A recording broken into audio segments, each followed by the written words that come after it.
MT5-ൽ എങ്ങനെ ട്രേഡ് ചെയ്യാമെന്ന് നോക്കാം. നമുക്ക് ബേസിക് ആയ കാര്യങ്ങളിൽ നിന്ന് തുടങ്ങാം. കോഡ്സ് പേജിൽ നിങ്ങൾ ട്രേഡ് ചെയ്യാൻ ആഗ്രഹിക്കുന്ന ആസറ്റിൽ ടാപ്പ് ചെയ്ത് ന്യൂ ഓർഡർ തിരഞ്ഞെടുക്കുക.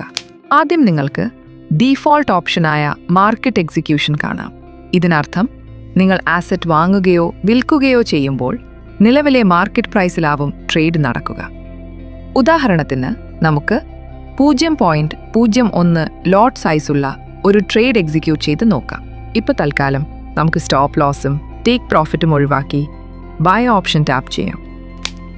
അങ്ങനെ ട്രേഡ് എക്സിക്യൂട്ട് ആയി കഴിഞ്ഞു. ഇവിടെ റിയൽ ടൈമിലുള്ള നിങ്ങളുടെ കറണ്ട് സ്റ്റാറ്റസ്, പ്രോഫിറ്റ്, ലോസ് എന്നിവ കാണാൻ സാധിക്കും. ഈ ട്രേഡ് ഇപ്പോൾ ലോസിലാണുള്ളത്. ട്രേഡ് അവസാനിപ്പിക്കുന്നതിനായി ട്രേഡ് എൻട്രി ടാപ്പ് ചെയ്ത് ക്ലോസ് പൊസിഷൻ തിരഞ്ഞെടുക്കുക. നിങ്ങളുടെ നിലവിലെ പ്രോഫിറ്റ് ഓർ ലോസ് വീണ്ടും ഇവിടെ കാണാൻ കഴിയും. ട്രേഡ് പൂർണ്ണമായും ക്ലോസ് ചെയ്ത് പൊസിഷനിൽ നിന്ന് എക്സിറ്റ് ചെയ്യാൻ ഇവിടെ ടാപ്പ് ചെയ്യുക.